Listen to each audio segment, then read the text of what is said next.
good evening and welcome to Rangers Radio. Join myself, Fox, here on the panel this evening is the one and only Fox and the legend that is Bridgeman. Evening, gents. Oh. What? Where's Foxy? I'm just fixing things out here. I'll be with you in a second, Bridge. All right. Okay, can I say a big good evening to the boys in the panel? Huge good evening to the guys in the lobby and to all the Rangers fans all over the world listening in here. Good evening and welcome to Rangers Radio. Good evening, Ox. Good evening, Bridge. Good evening, everybody else. Good evening, Ox. Good evening, Ox. You hear him? Oh, Ox. I'm knackered. I've been big game hunter. Wait a minute. Big game hunter phones me. Wait, Bridge. I'm no one for divulging secrets, as you know. Phones me on the night. He said, Ox. I said, hey, what's up, mate? He said, I've got a big spider. I said, what?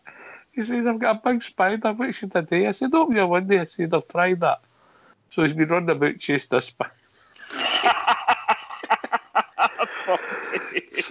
so we'll call him Robert the Bruce. Robert the Bruce, right.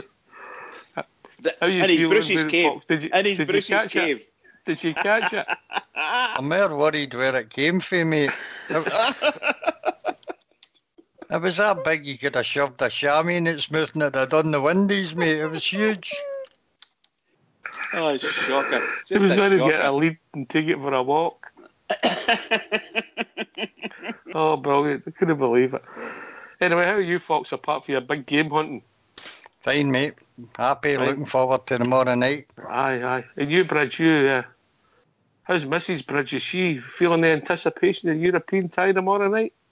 Well, I have been reminding her, but she has got this air of I couldn't give a monkey's about her. But I'll be watching something else type of thing, As long as it doesn't interfere with Coronation Street or EastEnders, it's all right, Well, aye. Sounds familiar, Bridge. Sounds familiar. I don't think you've been the only one that have to put up with that. Sometimes you feel I'd really like to see this game, and I like to see it on a big telly, Aye. Can I put no? You're not getting that. Get away. That's your name. Rowdy, of course. Your name's on the door. Right, so that's outside. and that's outside. The only thing belongs to you in this house is your name on the door outside. Get out. I know. Well, I'm really looking forward to the tie. I just feel we've got to be realistic in my thoughts, Fox. What, and how the game might pan out? I mean, they're a step up. I mean, they're competing in a Spanish league with some arguably three of the top sides in Europe at the moment. The two Madrid clubs in Barcelona, they're no far behind. Compete along with a few other teams in there, so they're obviously a step up for anything we've played for a long time, mate. As indeed. It's a shot at glory for nothing, mate. For me, nobody expects us to truly get a result here and there. And if we do manage to get a draw or even miraculously win, it'll be a big bonus all round for us in the club, mate. What about yourself, Bridge? Couldn't agree more, Fox. Couldn't agree more. Bridge? Well, I think that, everybody knows how I feel about it. I'm desperate to see them tomorrow night, and I hope we do really, really well. If we get any type of result over there tomorrow night, the club will be... I mean, we could party all night, couldn't you? With a result, any type of result, a draw. It would just be fabulous for us, for our support, and a new manager. My goodness, his name's in lights at the moment. What's it going to be like if he manages to do something in this competition? Wow. We'll not be able to hold on to him, which is a terrifying thing. But my goodness gracious, I'll be looking forward to it. As a club and as a support, we deserve it. I think that's a great point, mate. The support, the support, the young bears that maybe who've grew up with this journey, as we're calling it, Fox, they're getting a chance to go and have the boot trips, and and some of the boys that have went regular away again, still fantastic, great support. But the support deserve it. Aye, without a doubt, mate. I've just wished our first game in Europe, although it's a handy place to get to Spain. I've always found the away trips there, mate, that the police are a wee bit over the top, you know, and if they see you making too much noise or enjoying yourself, they tend to plough into you and ask questions later. I just hope all the bears there stay safe and get home safely, mate. Wait, can I ask a question, guys? And maybe the boys in the lobby will be able to tell us as well. When did the group section of the Europa League begin? I think it was around about 2010 or something, wasn't it? No, telling a lie. Was it 10? Later than that, surely. Was it? Well, I know Europa League. We came in 2007-8 after the group stages just finished. You know, the Europa League. For the Champions League, we came in. No, not the Champions League. The Europa League. I'm saying. Are you talking about the actual league? The actual Europa League. You know the group stages that we're going into. When did that start? Have you not get Google on your computer? No, I just thought you might know. You know. I'll tell you in a minute, but right, is that all right?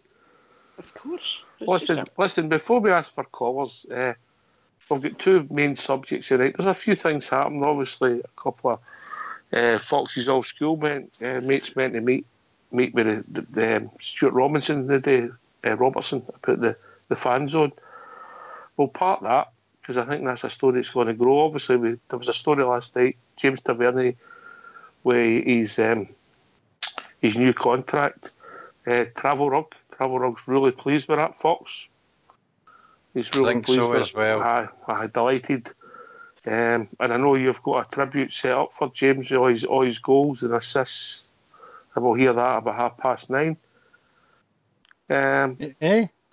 You just make stuff up as you go along.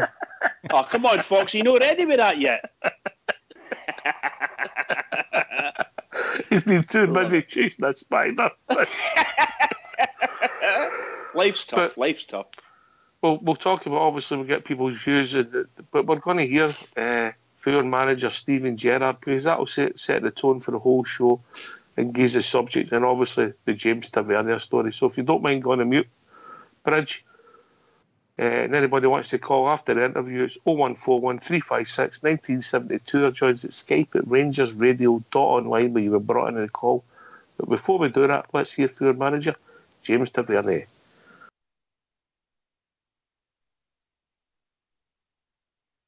Stephen, can you update us first of all with your team news? I think it's clear, obviously, the suspensions we've got for tomorrow. John Flanagan and Alfredo Morelos unavailable. Ryan Jack, Ovie Ejaria, still not available. Gareth McCauley, still not available. I think that's us. That's us, yeah. So you've got a few decisions to make, and will Kyle come into the thinking then for starting up front? 100%. Kyle will lead the line for us tomorrow. I don't think there's any secrets there. Comes into the game in really good form, in a good place. And he's the type of player that, you know, Villarreal won't be used to playing against on a weekly basis. He brings different strengths and attributes than your typical La Liga striker. So I'm really looking forward to seeing him play tomorrow. Great stage for him, great stage for all the players, and they've all earned the right for this opportunity to play against such a good team. Now that you're in the group stage, what would constitute success for Rangers this season? I think it's important we take one game at a time.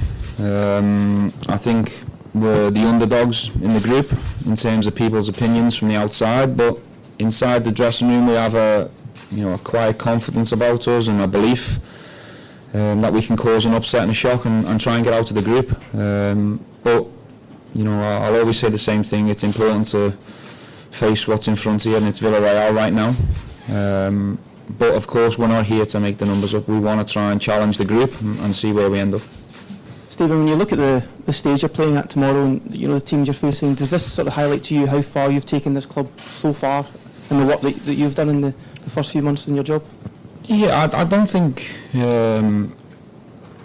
this game tomorrow highlights how far I've took the group. I think it highlights how far the team have come themselves and how much they've grew and how much hard work and effort they've put in to deserve this stage. But we all believe it's where this club should be.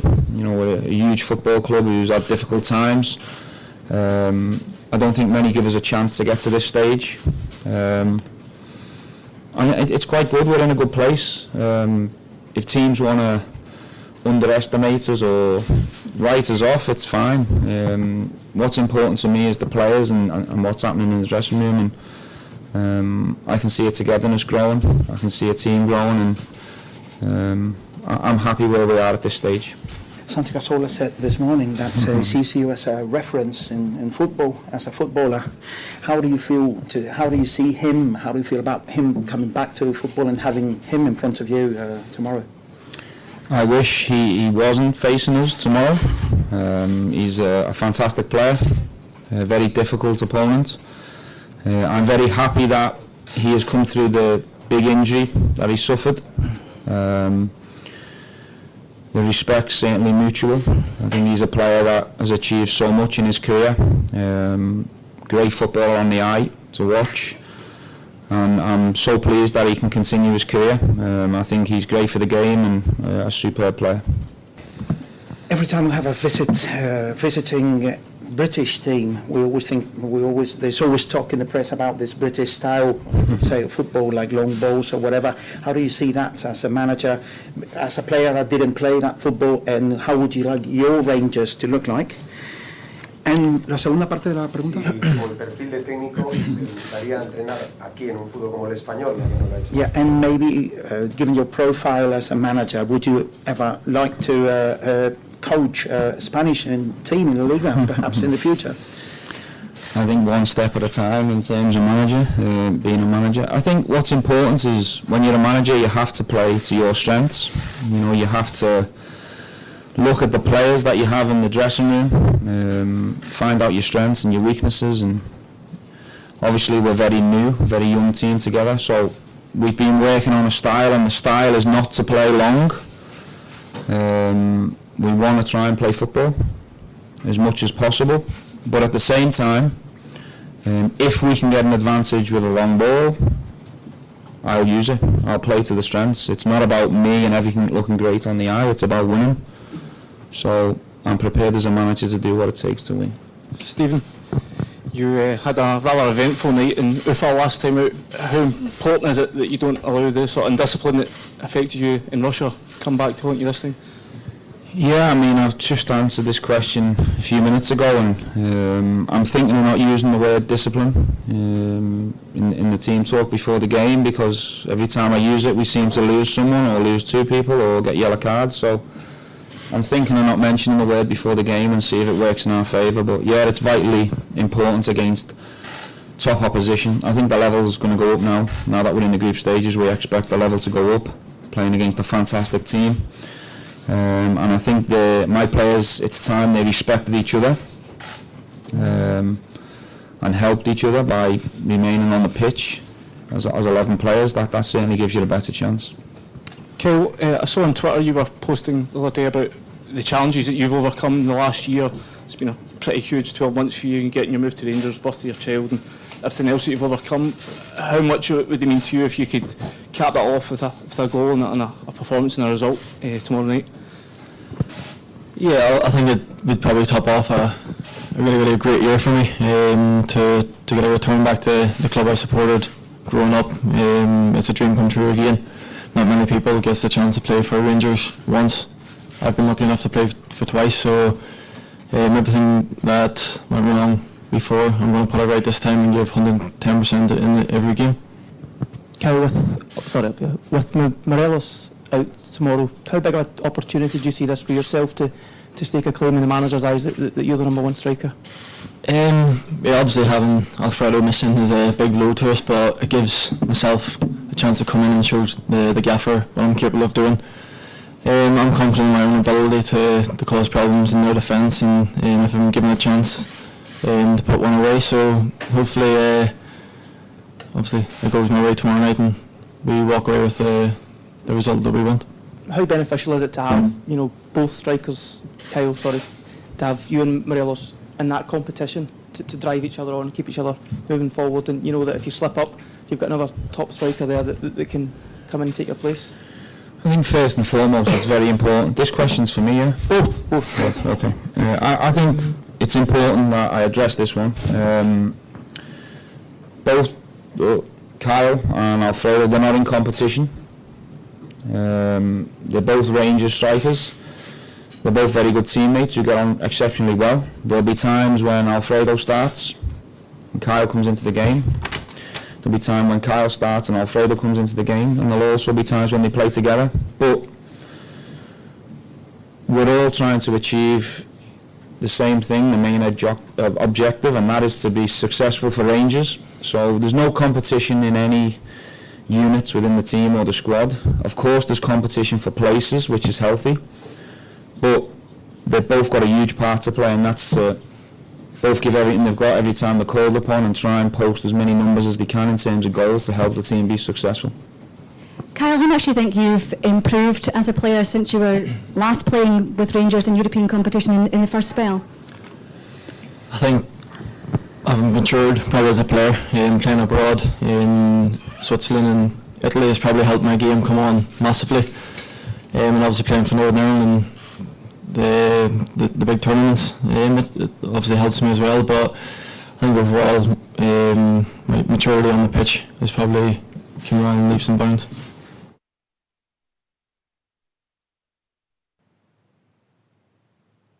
Well, thanks for that, Fox. Go back. Yep. We've been joined by Rudy Bear. Evening, Rudy. Evening, Rudy. How we doing? Hey, Rudy. Aye, Bridgeman. Aye, I'm doing good. Yeah. You wouldn't happen to have one of the old fishing nets you used to get off at the carnival, have you? I've not got one big enough to catch that spider Fox was talking about. It's not a net, it's a cage you need for this thing. How's the Hammer Horror Show? No, but worries me, Bridgman. What the F is it eating to grow to that size? That's what's making me worry. Probably your leftovers when you're sleeping. I think personally, mate, it's been a big moth when he's opened his wallet and he's misseen it. There you go. That's probably it. Hey, I'm saying nothing.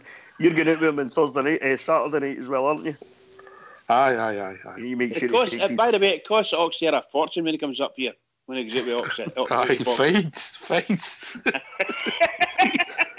3 times in a row I get fined when I was up with him. Anyway, that's our story. We've also been joined by GFK. How we doing, GFK? All right, guys.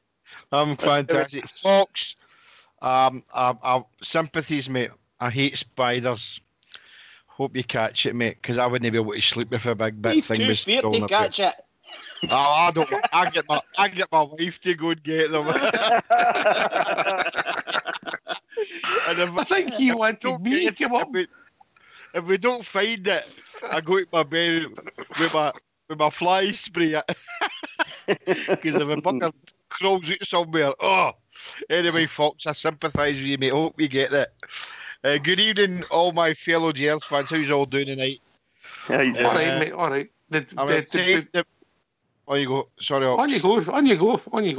I'm excited about tomorrow night. I've no trepidations about tomorrow night because as we've also been saying the last few weeks, that this is a great position for our team to be in. You know, we'll take what comes tomorrow. I'm confident we'll perform really well. But once again, I actually watched the Gaffer's interview today live when he done it, and as usual, he comes across as a man who speaks brilliant. The journalists sometimes don't know how to handle him. You know, I think they're expecting him to trip up, but he doesn't. And they were fantastic. And you can see in his eyes and on his demeanour, he's looking forward to tomorrow as well, like the rest is. You know, all I can say to all my fellow Gers fans out there tomorrow: don't be frightened of tomorrow. Let's grasp this and see where it takes us, because this is an opportunity we never thought we were going to get so early in Stevie Gerrard's career. So I'm really, really happy and really excited about tomorrow. I've not felt like this at a European game for a long time, Ox. I saw a free hit for us, Rudy. I'm really looking forward to the game, but I'll not be too up or too down depending how it goes, because as Jimmy points out, Rudy, it's great for us to get there. We're playing a wee bit up in class. We'll see how good some of our players perform, and we've got to be realistic, mate. Aye, it's definitely a step up for what we've played so far in the qualifying rounds. You know, it's like you say, it's a bit of a free hit. Nobody's really expecting us to go there and do anything early, you know, so we'll see what happens, you know, but win, lose or draw, as long as we put a decent performance in for me. I think it was Jimmy said the other night, the last thing he wanted was just to go there and take a bit of a battering, you know. I mean, I wouldn't want that to happen, obviously, in Nini's day, you know. But, you know, the last thing you want is sort of the morale, taking a bit of a kicking, you know.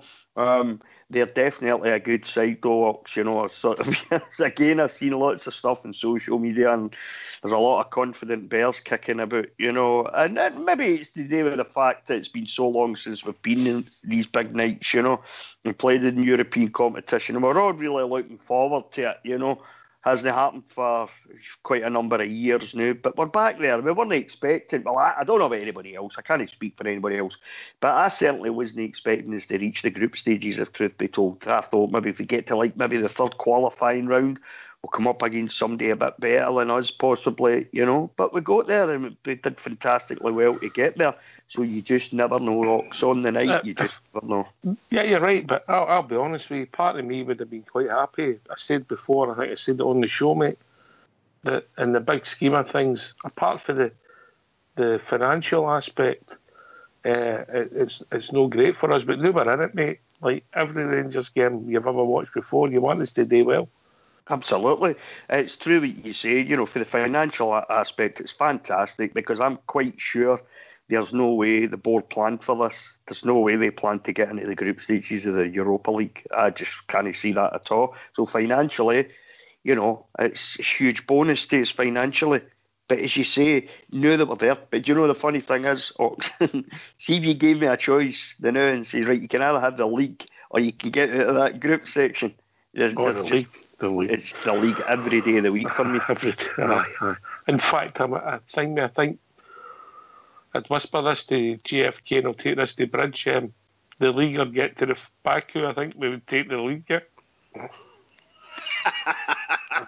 We're on our way to Baku. We're on our... Absolutely, boy. No, I love it. I love these competitions, and I'm so proud of the team getting there, and the club, of course. And you might, as you quite rightly mentioned there, there's a tidy bit of money in it for the club. And if we can get further, then brilliant. But the truth of the matter is, to me, it's a kind of learning curve. We've learned up to now that we probably aren't the best team in the whole world within the European area, but we can fight, and we sometimes don't know when to lose. I think that's brilliant, and it's got us through a couple of the ties. As the boys have said, this is maybe a step up now, and it might, as we can gather, it might just be a step up and a step too far for us, based on the players that we've got there now. And, of course, that might just be down to injuries or suspensions or whatever. However, under no illusions, if we play well against this team tomorrow and we give ourselves a chance, get a draw, whatever, win the game even, as long as the boys say there, you don't want to be hammered 3-4-0. Don't want that, obviously. But it'll give us an idea where we are. You know, if we win, if we draw, my God almighty, we're there. Simple as that. We've got nothing to fear from anybody else in this group. Nobody else. Let's go out and do it, Rangers. Let's go and do it. Come on. Is a step too far the same as a bridge too far? Yes, indeed. Yes, indeed. We know about that based on the films that they made about it. But no, I think maybe this is a step up that Rangers need to prove. You saw us over the last week there against Dundee. Based on the previous performance against them across the city, we played quite poorly against them. And big stages, particularly first half. Against Dundee, we're far better, admittedly. Dundee are a far less popular or strong team. However, the truth of the matter is we still did it. We went out in the park, we scored 4 goals, and my goodness gracious, we played them off the park. If we can continue that, the steps get smaller and smaller, and we might be in among the places where we probably, at the level we're at, this might be the level. We have to prove this is a level for us. GFK? I mean, the league's a priority, Ox. We know that, you know, and as you've said many times in the last few nights, that it's a free hit for us, you know, and it's a bonus. I mean, out on the bridge said there, I mean, we're happy to be there. and we'll perform to the best of our ability. And this is we will definitely see what we are as a team, because this is by far the best team we've faced in a lot of years. But if I had a choice and somebody says to me, League or Europa League, it's a no-brainer for me. It's going to be the league. That's what we want to win first and foremost. The Europa League is a bonus. Keep saying it, not just the money, but it's a bonus to be there and get the great nights back at Ibrox again under the floodlights. So yeah, it'd be the league for me. But I said at the start of the show, I'm excited about tomorrow. I've not felt this for a long time, and I really looking forward to it. Can't wait till tomorrow. Bursting here, bursting. Love it. We're on our way. At least you can control yourself, JFK, you know what I mean? Well, maybe no last night, but the day I. Yeah, you see, man, your dulcet tones on as dulcet as they were last night, you know? Yeah, I know. They seemed a wee bit more lubricated, but that be fair? Yeah, well, I'll apologise. No, you don't need to apologise. You don't need to apologise. But so, how do you see us lining up tomorrow night, folks? We'll take this round the panel. We'll obviously take call if people want to join us. What's the number, Bridge?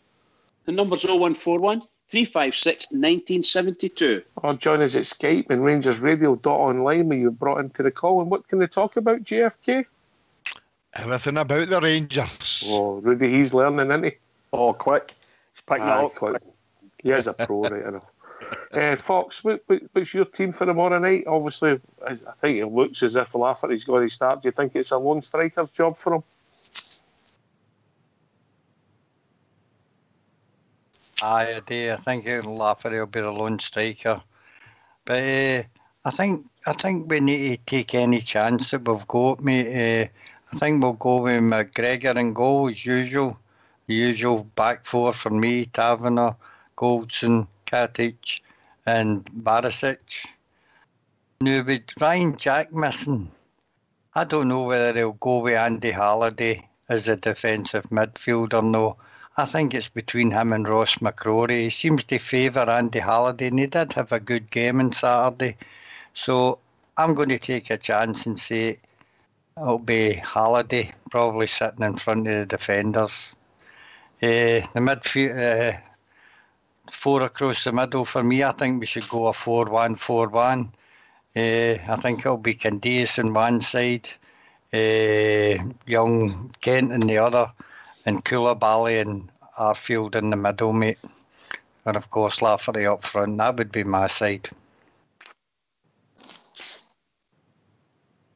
All right, I'll give you mine and then I'll go to Rudy. I would have obviously the usual back four as it is at the moment with McGregor in goal. I would have a midfield five, a Candias on the right, Halliday on the left, McCrory, Arfield and Koulibaly in the middle with Big Lafferty up front, and obviously using Kent as a substitute to support the guys in the wide areas who have to put a shift in. That would be the setup I would have.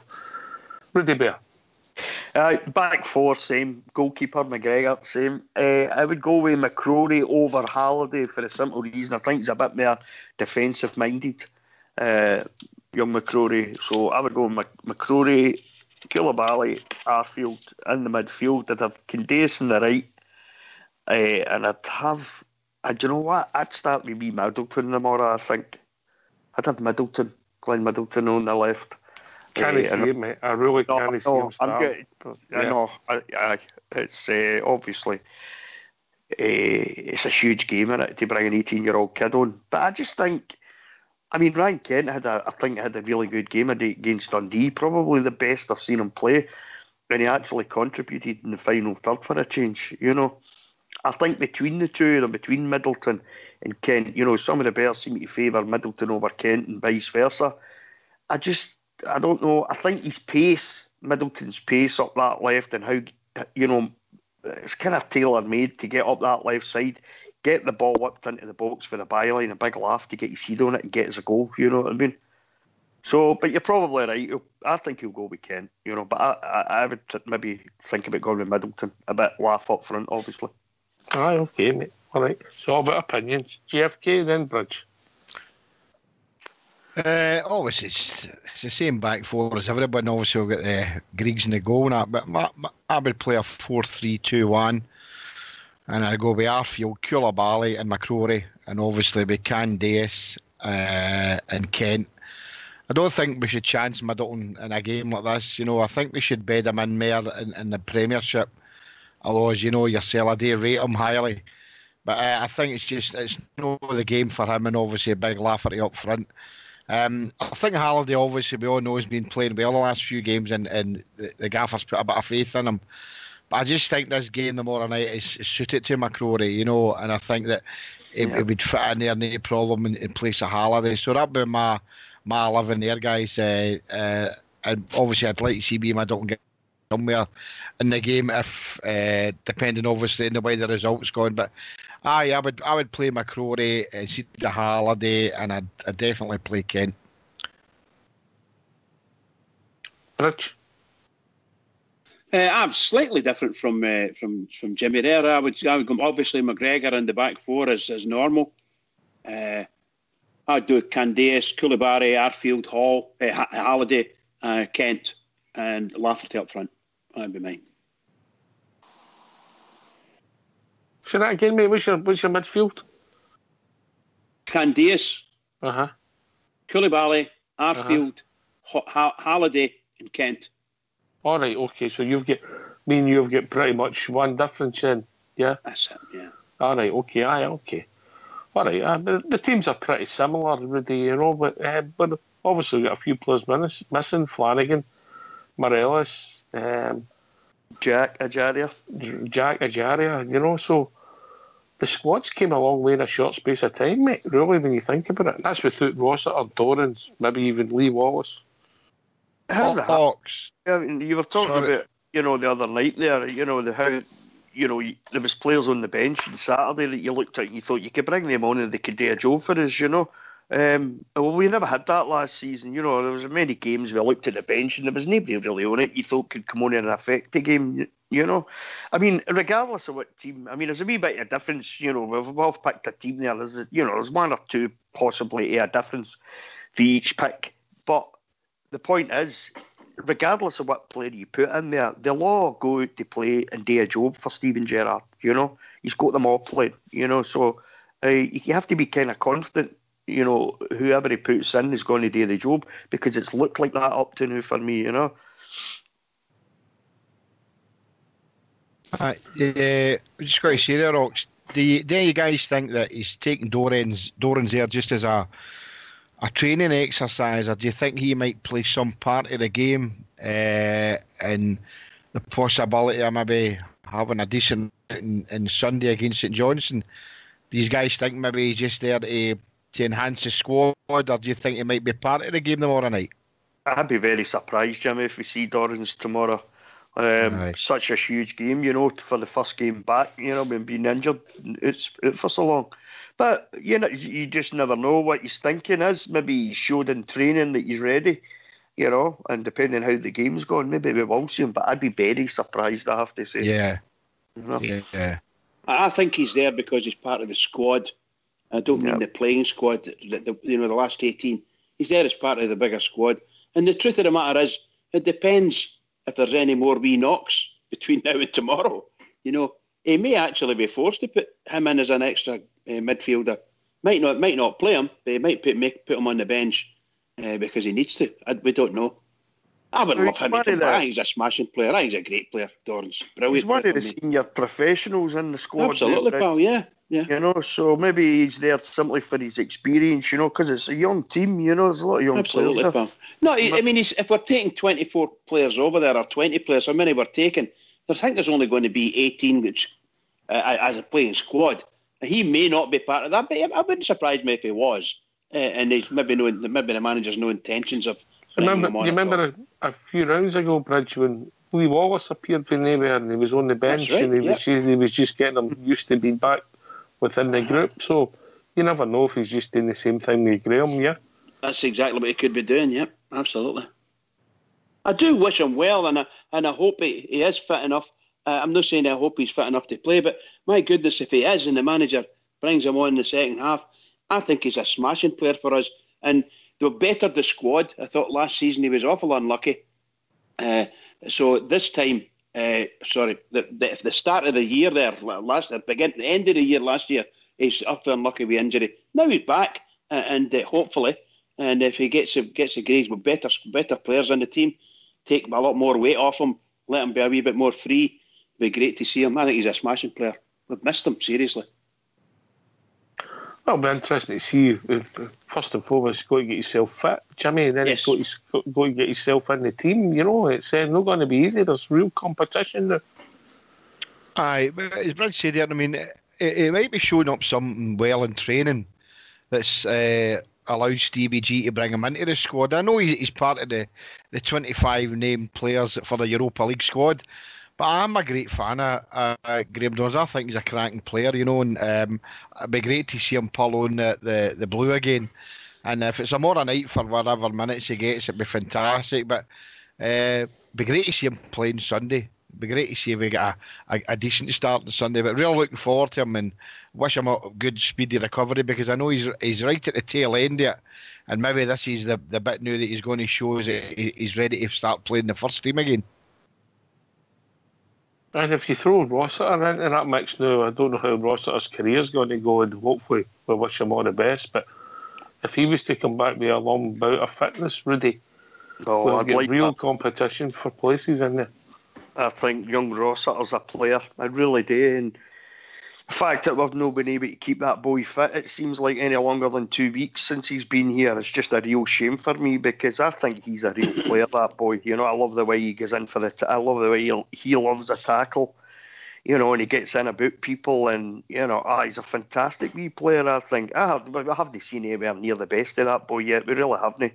He's been so unfortunate with injuries. But like you say, if he's on the verge of coming back as well, Graham Dorrans is obviously on the verge of coming back. You've got some really good midfielders there, haven't you? You know, vying for a place, you know. You know, you've still got McCrory there. You've got Halliday, who seems to have hit the ground running under Stevie Gerrard, you know. You get Bally, you've got Ajaria, you know. Obviously, he's out injured now. Ryan Jack. That's a right good bunch of midfielders to pick for when it, you know, comes game day. You know what I mean? So for me, the sooner all these players are back fit and ready to play, the better, in my opinion, Ox. Knowing Mr. Gerrard, Fox, he'll be thinking about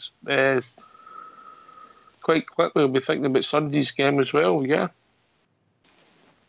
Aye, well, but we've got to take this game first, mate. As I said earlier, it's a shot of glory for nothing for me. I hope we go out and try and play our normal game. I hope we don't sit back, because I think if we sit back, we'll get beaten in this game. I'd like to see a couple of wee changes to our normal tactics, and that is especially defending corner kicks, but big Lafferty's height, etc. will help in the defensive situations. But what I would do is leave the speedsters up the park in Candias and Kent, so that we've got an out ball. When we played the game at Parkhead, we didn't have an out ball because all the players filtered back to defend. We'll need that air there. We need somewhere we can put the ball instead of just knocking it out the park and inviting the pressure straight back onto us. And I think Candias and the young boy Kent have got a real big part to play tomorrow night for us. As for looking forward to Sunday, we'll deal with that when it comes, Ox. All right, fair comment, mate, fair comment. So the team's we're all pretty much close. Morelos for Lafferty. Who thinks that Lafferty might have been playing anyway? Anybody? If Morelos hadn't been fit, anybody get that opinion? I do. I think he would have played both. All right, okay. And how do you think we'd have lined up then, Bridge? I think he'd probably have dropped Kent or something like that and put him on the bench. I really do. I think he would have get rid of one of them and put both of them on. I really think so. Because I think he likes the two of them playing. Don't get me wrong. He might select his games and say, no, listen, not this game. We want him. Nothing would surprise me about them. It might just say, well, it's either Lafferty or Morelos up front, and obviously through bans and suspension, it's Lafferty this time. Maybe we'd only ever play one up front in a European game. I don't know. But I think he likes both of them playing, and I think that's his plan, to play both. However he does it, I don't know. And nothing would surprise me in this game with this manager. I wouldn't be surprised if he plays a back five. I wouldn't be surprised at all. I might have done that if if Macaulay was fit, mate, and he was ready to go. I might have looked at that if I was Stevie G. Yeah. But were you saying JFK? You would have played Laugh in front of your mate Fred. Well, you know my feelings. I'd have played Lafferty. Aye, I'd have played Lafferty instead of Fred tonight anyway. You know, I'd say that at the start of the week. I think part of the gaffer's interview today, actually, he was asked a question about who's your number one striker, and he says, I mean, they're both strikers. He says they're not competing against each other. They're my strikers, and I think through time we will see the two of them play together more frequently. But I think for tomorrow's game, I think that we've got to play with a lone striker. Aye. And I know the guys here know that he's the wee speed man. He can run up and do that, and he comes back and helps shooting the midfield defence. That me, I think this type of game tomorrow, Candace and Kent speeding down the wings, and if he can get that ball across to the big Laugh man, there's a good chance he might stick it in the onion bag. But we'll wait and see. But I'd have played Lafferty tomorrow anyway, regardless of Morelos being suspended or no. I take it, Jimmy, you don't mind me asking you this question, Jimmy. I take it based on the way you're saying it, you would prefer Lafferty in front of Morelos at any time? No, just for this game. Just for this one game, right? Okay. Just for this game. For likes in the Premiership, I would definitely go with the two guys up front. I'm a fan of that. But I think for this game, I agree with I don't want to mix to the one. I don't want. Although I did say park the bus, and I would be happy if we parked the bus and come away with a result. There's no doubt about that. But no, I think for tomorrow's game, I'd rather go with Lafferty, and we'll see how it goes. No doubt, if Morelos hadn't been suspended, I would say that probably Stevie G would have played Morelos. I might be wrong, but I'd have went for Lafferty all day. But come Sunday, I'd like to see Lafferty and Morelos on the park at the same time, and try and nurture that partnership for the future. I'd say the reason I was asking you, excuse me again, I do apologise to you, Jimmy. The reason I was asking is I think big hats off to Morelos all through the European campaign there. He's been, shall we say, one of the stars of the campaign. He's more battered away at some of the opposition. He's took a lot of stick. He scored goals and so on and so forth. He's been a mainstay, and I think that's all credit to him. And I think he would do the same. Sorry, I think he would do the same if you played one up and put Morelos up in front as well. Lafferty's a smashing player, I understand that, but I don't know whether he's the right man for an away game in a European. We've got him now, of course, you know. So it's going to be interesting to see how it goes. I agree with everything you're saying there, mate. I think when you watch off Street Island. Sorry, Jimmy. I agree with you, but I think Your Honour. Morelos not being suspended. I think he would have been playing tomorrow night. I think he'd have played with one up front, and it would have been Morelos. But the thing about Lafferty is he's done so well in his international football recently in the last few years, hasn't he? You know, so he's got the big game mentality. You know, when it matters, playing abroad and all that stuff, playing away. It wouldn't surprise me if Lafferty scores tomorrow night. You know, it really wouldn't. But I do agree with you. I think Morelos, had he not been suspended, I think he'd have been the man up front tomorrow. Sorry, Jimmy, on you go, mate. No, I totally agree with everything you're saying, guys. I 100% agree, aye. But just my opinion is that I think that I would have preferred Lafferty tomorrow anyway. But why do you say that? I just think that I just think that the temperament sometimes, or the petulance of Morelos gets to me at times. And I just think this type of game, maybe just keep him away for that game, you know. I think, you know, give the big Lafferty a chance. You know, we can't keep bringing Lafferty off the bench all the time and expecting him to do. He's came close a few times. You know, The game there in Saturday there, he hit the bar and the one he slid in for offside. Give him a chance to see what he can do. If he can do something tomorrow night, fine. But I say, come Sunday, I want to see the two of them on the park at the same time, going up big guns and go for as many goals as they can get this season. I've always been a big fan of the players like Hateley and going after McCoy and things like that. You know, that's just the way I'd like to see Rangers play, with the two good wingers up front, left and right. We'll see what happens tomorrow. I'm confident the big man will do a good job for us. Definitely. Anyway, we've got a caller coming in for the Windy City. How we doing, Big Ulster? All right, boys. All right, Hey, Ulster. I had to tie down the Wendy house and everything. With the waves in it? No, they were outside. They were outside screaming. So there was me. I had to go out and brave the storm, you know. Big brave daddy. Get out there and do it. There wasn't any spiders in it, was there? No. If you catch any, send them over to Fox. He's looking for some.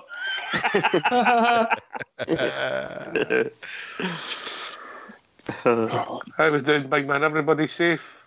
Safe, yes. Even made our Rangers meeting tonight, so no storm would stop us from having that. So just All back right. from it.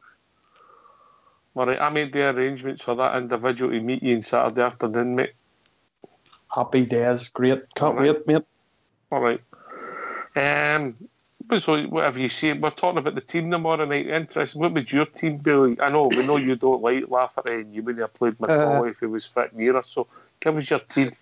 Team for tomorrow. I think it'll be basically the same as the game against Dundee. Only Morelos coming out for obviously Lafferty on up front. So I think it'll just be something similar to that. To be honest, I can't see much changes. Maybe McCrory for Holiday.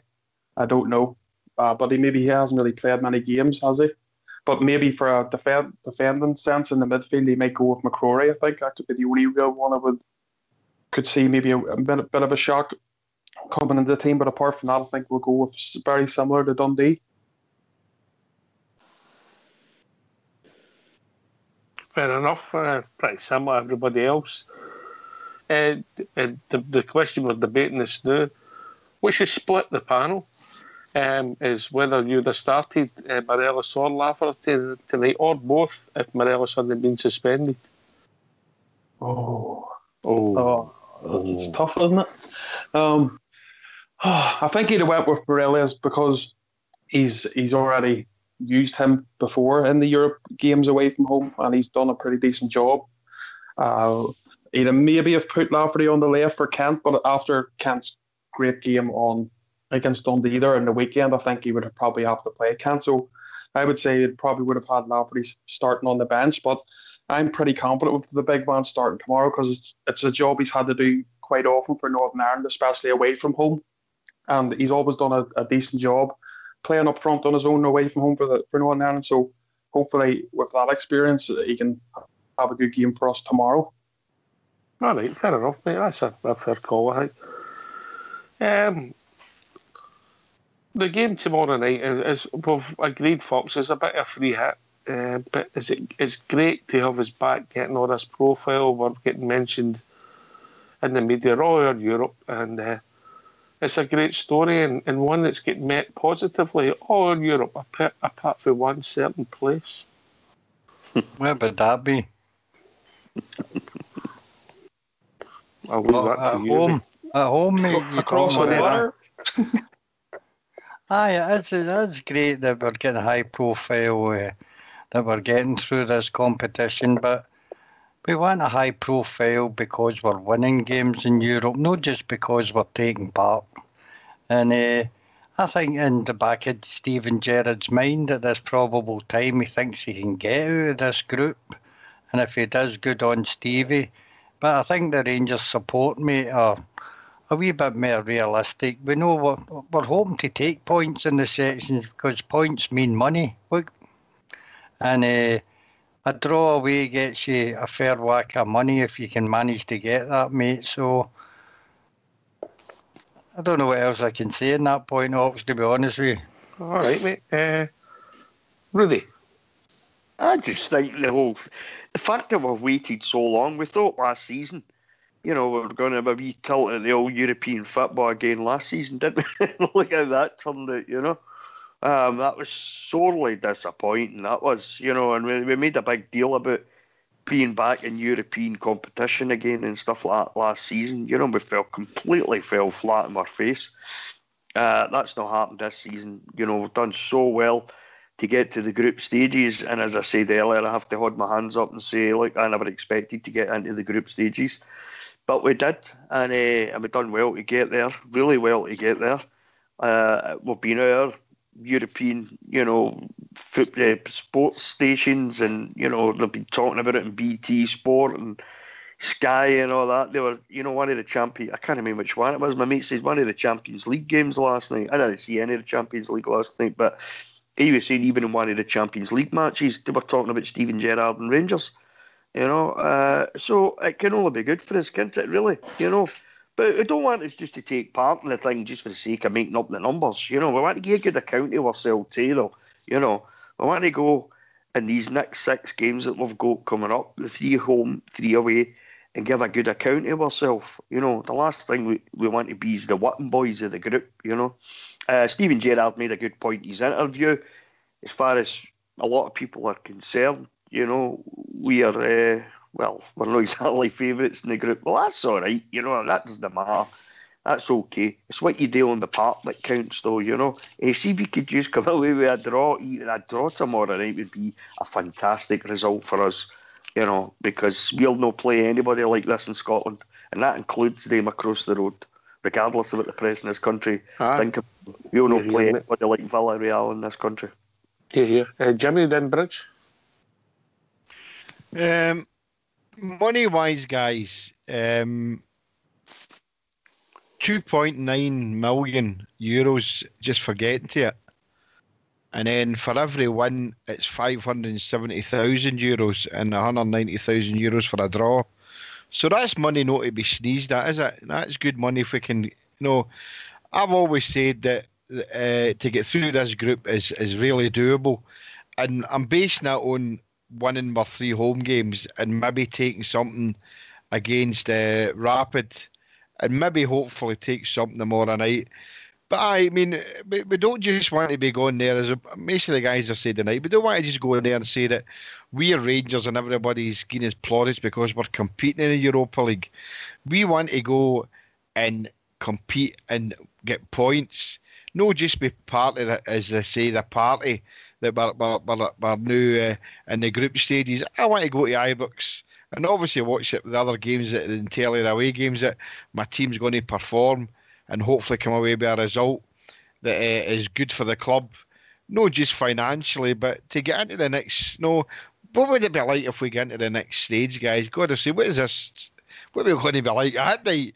That's the way we've all got to look at it. How excited we ought to be saying that we're going to be watching our team in the Europa League tomorrow night. What if we do get through into the last 32? Deary me, man. I'll go and get the Spiders myself. But it's absolutely fantastic. Write that down, write that down. I don't want to forget that one. I'm going. On you go, Bridge. I think we have to be extremely honest and really honest with ourselves and put our serious hat on just for a couple of minutes. There's nobody more desperate for Rangers to do really well in this competition than me. But what tells me in this group, we are, as we go into it, we are the whipping boys. And that's to be expected. Underdogs, aren't we? That's it. We're just, because we're in the lower pot, it's expected that Rangers will be a 3-pointer for most teams when they get them at their own grounds.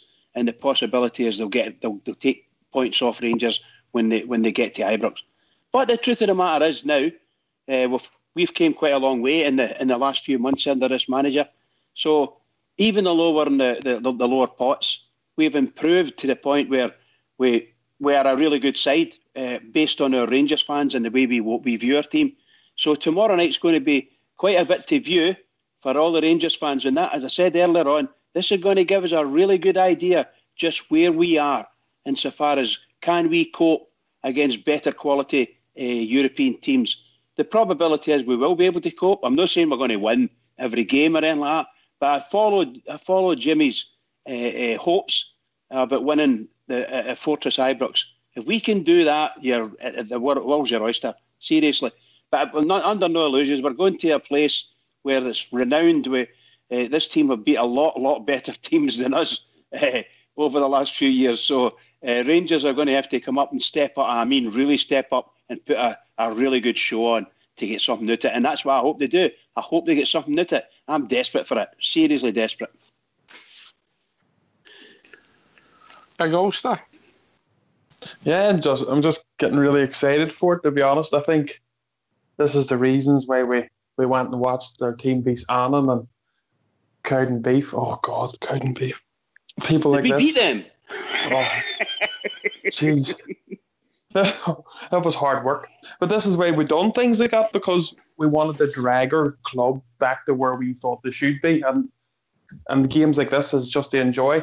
I'm not going to, obviously the nerves will kick in more as the game's about to kick off, but I'm going to try and just sit back and enjoy it and savor the moment, and just remember to where we have been the last few years.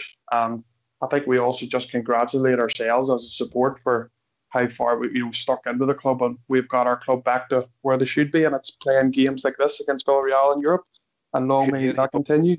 Well said, mate. Here, well said. That's a great point you make there, Ulster. It's breaking the hedge, Queen of the South. Queen of the South beating us at Ibrox and penalty kicks a few weeks later. We could go on and we could go 2-0 up against the Wraith Rovers in that Ramsden Cup final. We could go on and on and on. Oh, you've got me green. But the one constant has been the fans, and they deserve every bit of luck and every bit of success they get. JFK. By the way, can I just come in here before we go to JFK? Cushy Numbers just put something in the lobby which is probably close to what we're all saying. He starts off thinking we'll get humped, then starts gradually getting the results will be a bit more positive. Then by kick-off time he thinks we're going to win 5-0. That's probably what we're like, isn't it? TT, well said. Cushy Number. It's true, isn't it? Sorry, Jimmy. Oh, so true. Aye. Apart from the journey going to Annan, Cowden Beef and all these places, all I've got to say is that the pies in a lot of these grounds were better than the rubbish that we're getting in the Premier League. Yeah, they were good. But apart from that... Wait a minute, Jimmy, I'll pass you to my pie expert. Yeah. Look, nobody in Scotland, or them that were always against us, expected the turnout that the Gers fans when we went to all these grounds and that, and they were shocked. We weren't. We all know what kind of support we've got. We know that we're not just going to let our club die. They wanted us to die, but we would never let that happen. And now we're seeing the fruitions of what we did. It's absolutely fantastic. Like Ulster there, I mean, I'm excited to know. I dare to think what I'm going to be like tomorrow. I'm going to be a bag of nerves, but like Ulster says here, I'm going to sit back and enjoy it, and hopefully it's an enjoyable experience, that it's not through the fingers material behind the couch. But I'm confident that whatever team that the gaffer puts out will do the job that we all hope at the end gets as a result that we're all hoping for. And the journey's been great, but listen, guys, this is the beginning. We're still on a great journey here, and we've still got a long way to go. So let's enjoy the ride. That journey doesn't end, Jimmy. Get that 50th Anyway, well, on you go, quickly, Rudy. No, I was just saying, Ox, that journey doesn't finish until we get that 55th title. That's when it finishes. Correct. But anyway, we've reached that time of the evening where Fox is going to give us a tune. So if you don't mind going to mute, gentlemen. Right, tonight live for Drumchapel for Rangers Radio, I present to you the Drumchapel Protestant Boys. Take it away, Davy boy.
Yeah, dancer. Brilliant. Brilliant, the Drum Chapel boys. Well done, boys. Well done. Oh, that was a fantastic night, Ulster, wasn't it? That was brilliant. Brilliant. Big Stevie from the drum. Brilliant, Jimmy, yeah? Aye. What band was that? Was that the Drum Chapel Protestant boys? Yeah. Aye. They're all right. They're not bad. Oh, Not as good as... Not as, I love it, Jimmy. Go on yourself, Jimmy. Partick Protestant boys for me, mate. There you go. Oh, it's got a tone to it, that. It's got a tone to it. Well, here you go.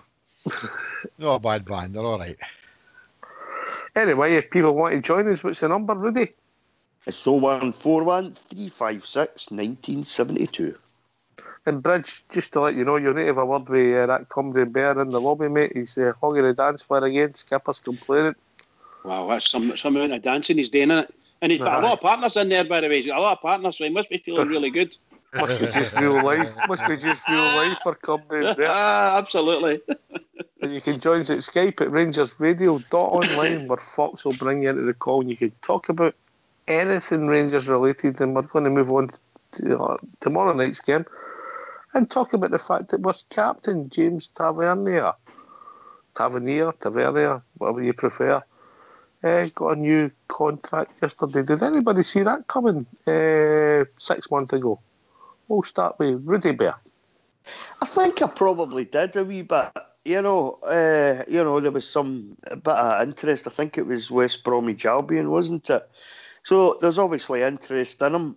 And in general, he's played well. I know, look, we can talk about, and we have done, we've talked ad nauseum about his defensive frailties, which he's got, he can't get away for that. But somebody made a good point. It's modern football now. Your fullbacks are no proper fullbacks anymore. They're wing backs now, And when you look at Tav's stats, which is something, in all honesty, I hadn't realised until yesterday, Ox, 50 goals in about 150 games. That's no counting his assists that he's gave the team as well. That's phenomenal for a fullback, So, in my opinion, he's certainly one of the best fullbacks, if not the best fullback in Scotland, to be honest with you. I say we could talk about his frailties at the back all day long, but what he gives us going forward, there's no another fullback in the country that gives us what he gives us, Is there another fullback that scored that amount of goals in that amount of games? No even close. So I can understand why he's got an extension of his contract. They've probably upped his wages. Your contract, bigger wages. If you're rating a guy highly, up in the millions, if you're saying to your teams that might be interested in him, don't bother wasting their time. If you're not going to come in with a serious bid, don't bother. Then you've got to pay this. His salary's got to suit as well. So, I can see why. I would think come the summertime, depending how well he does again this season, I can see teams being interested in him. So they're just looking after an asset, Rangers. That's exactly what they're doing. Well said, mate. I think you said 50. It's 30 goals he scored in 156 games. Oh, sorry. 30. Sorry, I take the still good, mate. Still good. Fantastic, He scored one of the best goals we've ever seen, and that was against, I know it was only against Peterhead, but that goal he scored at Hampden, the technique of that volley, mate, was absolutely outstanding. Oh, it was a beauty. Regardless of who that was against, it doesn't make any difference, There's not a goalkeeper in the league would have got to that. And his technique, as you say, as he caught it on a volley, absolutely beautiful goal. Beauty. And by the way, and the one he scored for us against Hibs in the last few minutes from the left wing, basically. And he smashed it in. I thought it was going out. I'm going, yeah, bastard, you've missed it. I got to do it up in the Copeland. I can't believe you swore at the game, Bridge. Oh, I did. Oh, what a wonderful goal. Fabulous goal. Did you see that coming 6 months ago, if you're being honest, JFK? Then we'll go to Bridge and Big Ulster. No, I mean, Tav had a fantastic start to his career now. I mean, he was scoring for fun, It was a revelation when we started to bang them in, No, I didn't see that coming as it was, but I think what gave us the inclination that he was going to remain is obviously when the gaffer made him captain, and there was interest for West Brom, and I think obviously there's been a taking me aside and saying I'm making you captain of Rangers. What an honour that is, obviously.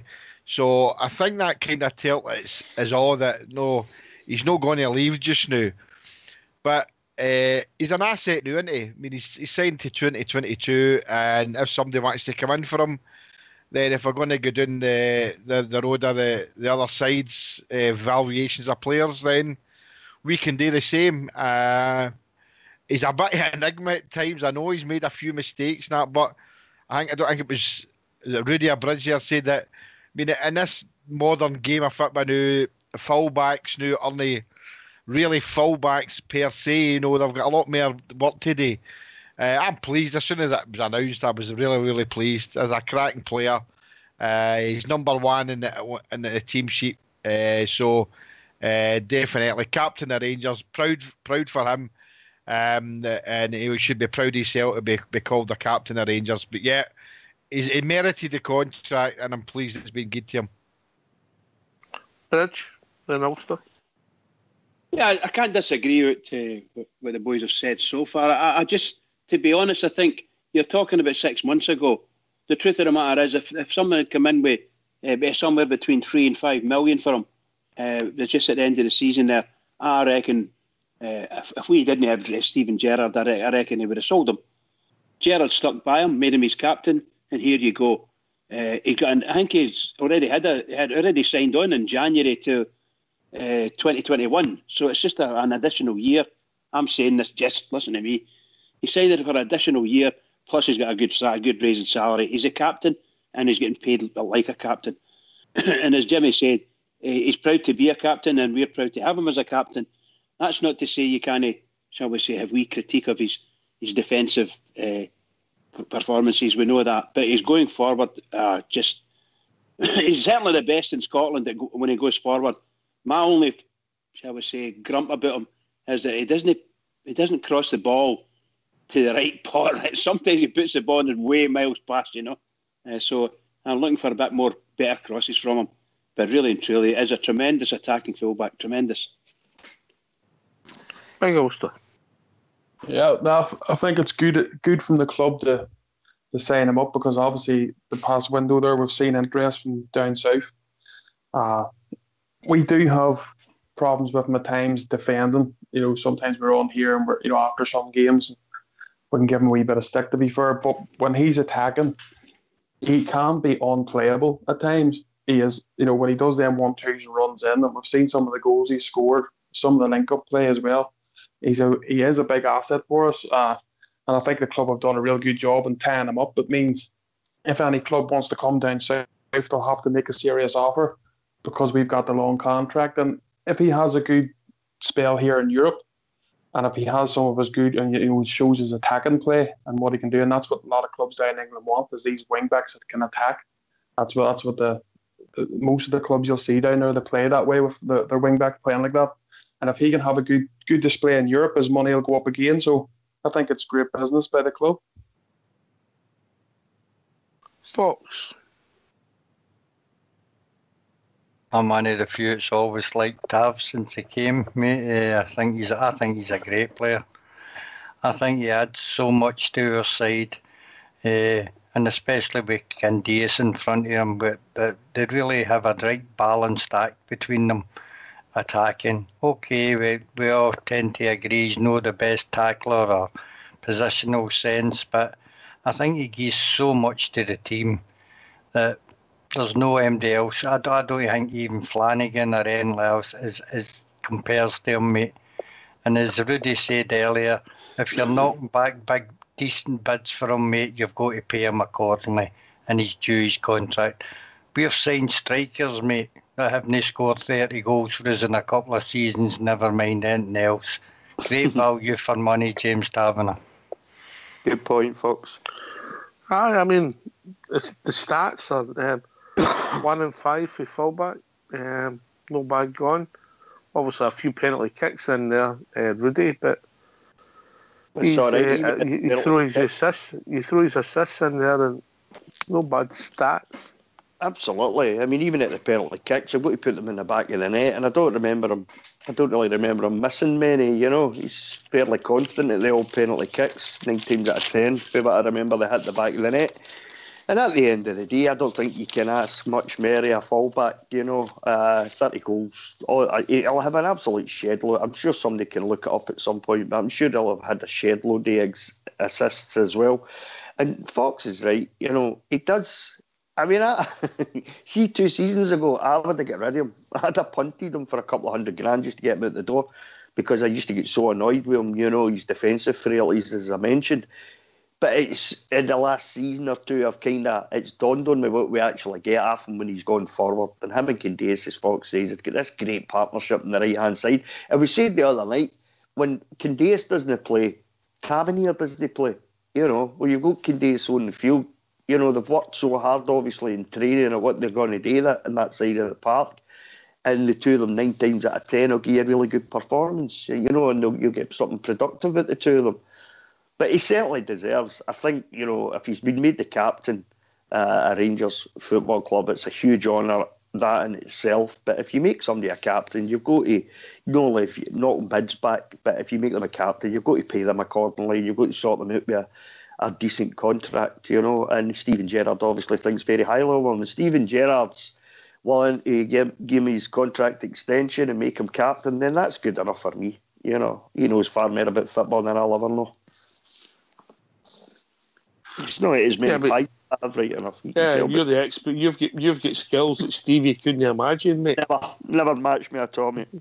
No. It's a shame when somebody's got that overactive knife and fork in it. Go on yourself, Rudy boy. I still believe, guys, sincerely that next season, for instance, if our manager manages to get the players that he would like to, I reckon he would like to see the 3-5-2 himself. And I think a player like Tavernier would benefit greatly with playing in a team with 3 at the back behind him, because then he's a wee bit freer. He doesn't need to worry too much about the sort of, shall we say, the defensive side of his game. And he's only got from the 18-yard box up to the 18-yard box, and he's really good going forward, as we know. And but if we can get somebody behind him that's is going to do all the defensive, going to be the defender as opposed to him, he could improve his game no end. But obviously that's up to the manager. Do you think that'd free him up then to play a more natural game then? Aye. Well, I think it would take the weight, you know, the defensive. If he's got any worries, by the way, he might not even be bothered. They might be just saying, I'm away up the park for a run and see if I can cause havoc and create a goal or score a goal, which he's probably doing. But if he's worried at all about what's sitting behind him, when he turns around and starts to run back, if he sees the right side, to us, the right-sided centre half from the 3 in the back there, then he's got a bit more confidence. If he sees nobody and all he sees big acres of green grass and the boys running down that area, he's going to think to himself as he's running, fuck, what have I done? Excuse the language. So I think he would benefit from that. But that's for the future. That's not going to happen now. But here's a question for you, Bridge. Who's the best fullback, Tavernier or Barisic? Excuse me, are you speaking from a true fullback perspective? Yeah.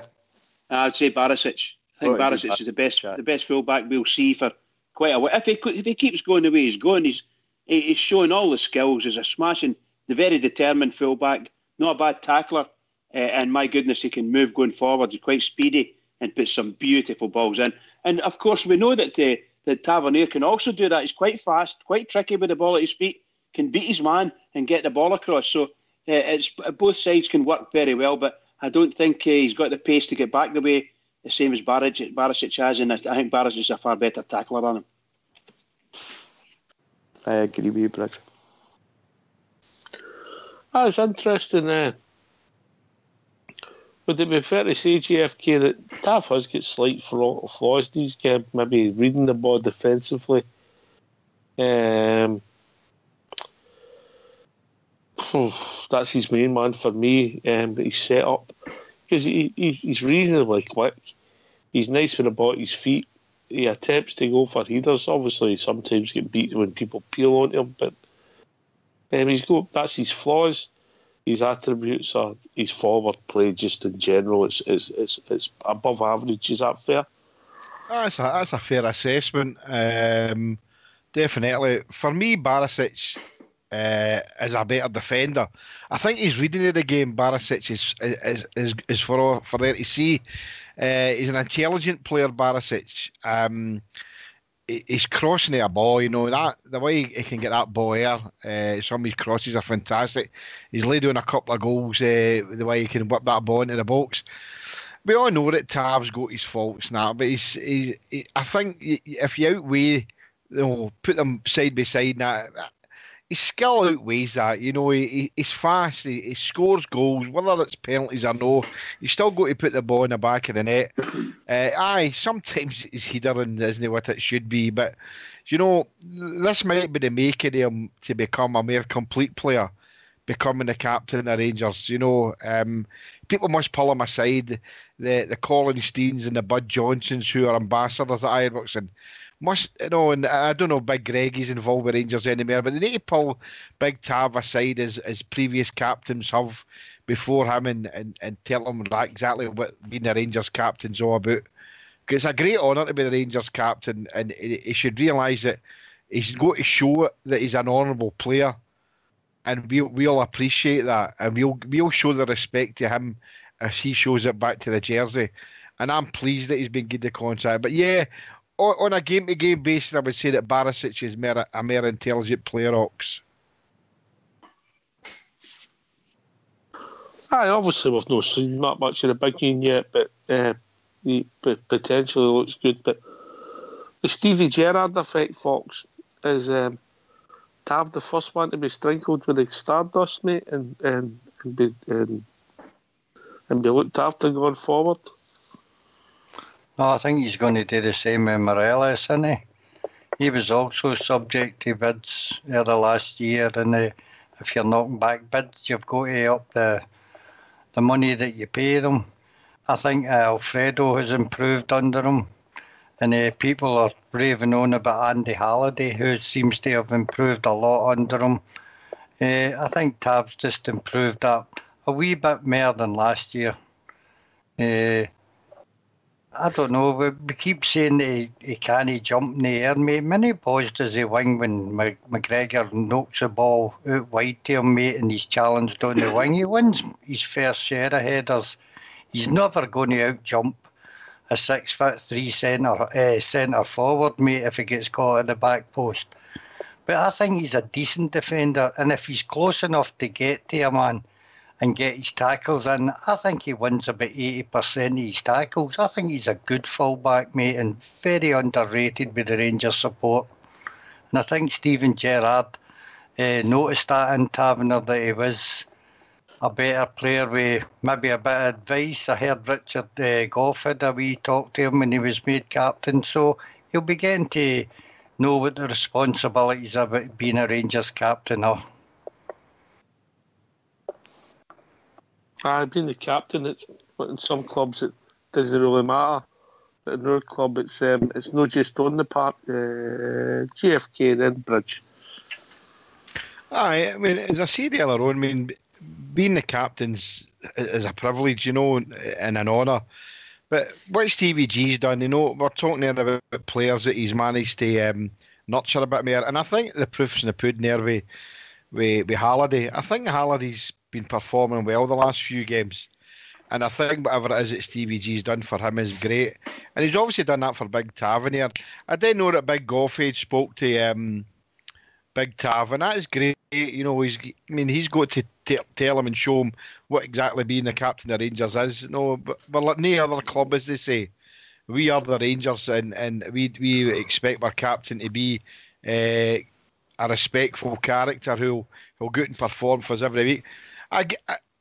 As I say, Stevie Gerrard's come in there, and some of the players that we thought were going to go, and Tavernier was one of them, Halliday was one, and he's obviously nurtured them and spoke to him and says the way he wants Rangers to play, and it's pleasing to see. I was one of the biggest criticisers of Andy Halliday. You know, somebody said it's all right saying that you're a badge kisser and you stayed 20 yards for Ibrox, and that doesn't make you a Rangers player. But he's proved to me in the last 2 or 3 games that whatever Stevie Gerrard has asked him to come in and do, he's done, and that is down to man management. And this guy, believe us guys, isn't he? He is a man manager, and he's making sure that he gets the best out of this team. Great point, Bridge. Yeah, I think when we're speaking about Tavernier as captain, I think I wish the guy all the best, as I did before. And up to now, he's proven a very good captain. But it's all learning, isn't it? It's a big, long curve, isn't it?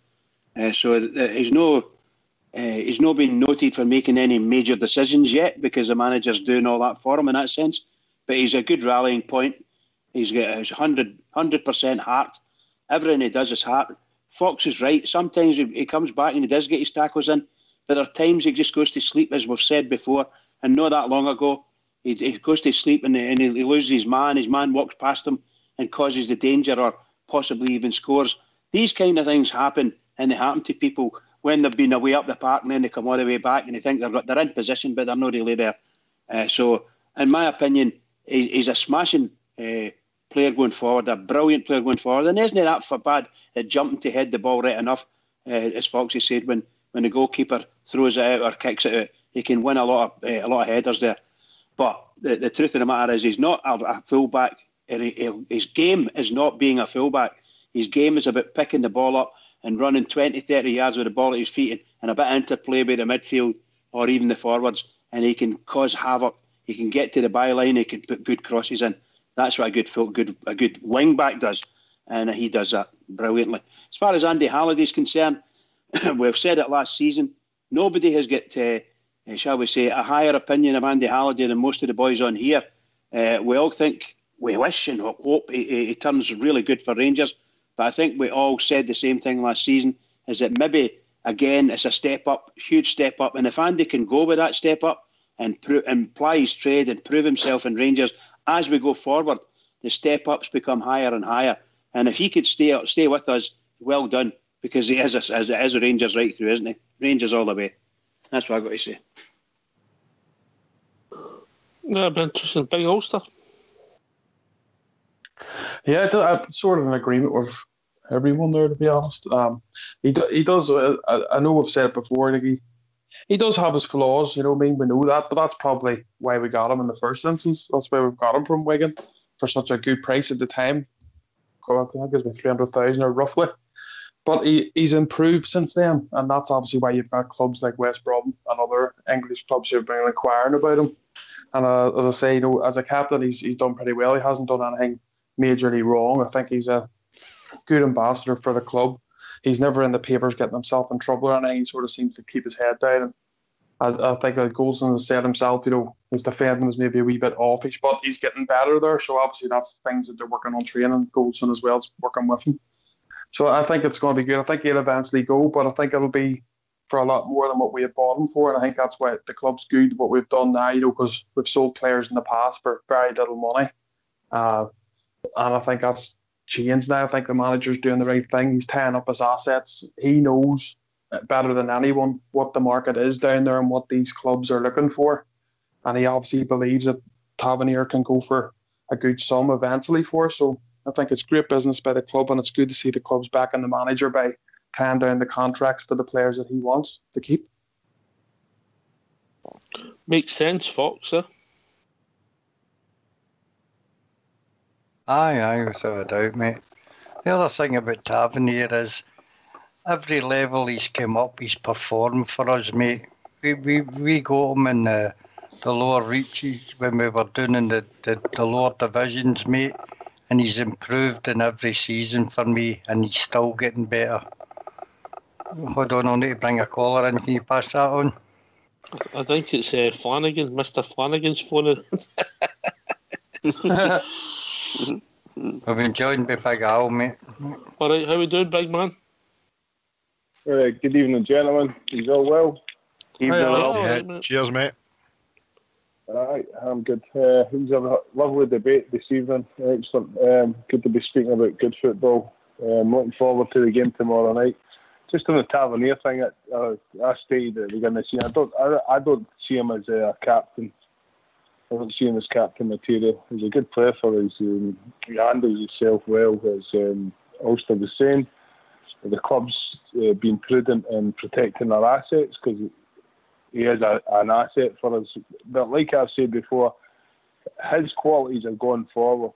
I think you've seen that the manager must have highlighted that. He's come in, seen him, he's great going forward. Defensively, there's a few questions can be asked him, but what the manager has done is put a great goalkeeper behind him and made the defence rock solid. So, and that, with him doing that, he's compensating for his lack of ability maybe in the defensive role, allowing him to go forward. And I think we've seen Tavernier become a better player this year. So I'm happy with him. I like him going forward. I like that dynamic of him. But we're compensating that with other players running about him. So I think it's all really good, positive news. But I would have preferred he wasn't the captain. That's just a personal thing. I don't look at him and see him as a leader. This is a criticism too often when we needed a leader, especially a couple of weeks ago. He went missing in that game, and too often in the big games. I don't see him. He's got too cute a face. If you put it, he's too nice a looking guy to be a captain. I want somebody a wee bit rougher looking. So who would you pick as captain? Bridge. Who would you pick as captain? At the moment, I'd go for Fries. I'd go for Katic. I think he's an imposing figure of a man. I don't think Goldson. I think Goldson. Personally, I'd go for Katic at the moment or Ryan Jack. Ryan Jack. Or see if Koulibaly was your player, I'd put it on him. Imagine him coming in talking to the referee. His physical attributes, just a look at the guy. I think you have to have that demeanour.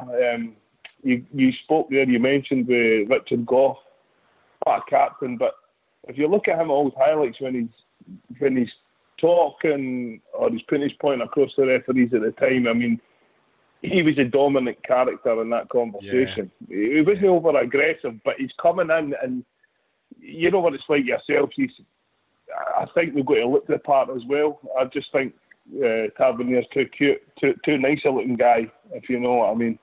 I'm not going to get homoerotic here, but you know what I mean. But I know what you're saying there, Al. But you know, the way Big Goffey and captains as Ilk in the past, you know, you can't get away with that with referees now. I don't understand totally what you're saying, because the old school, like myself and yourself, I mean, whoa, I'm a lot younger than you, sir. Don't know about that. Sorry, Jimmy.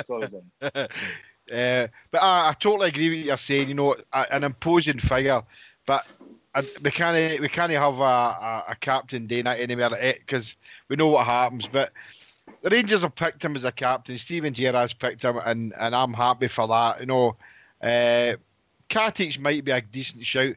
Koulibaly definitely, but that's not in the equation for me unless he becomes a Rangers player permanently. But we'll soon see what happens at the end of the season, Alan.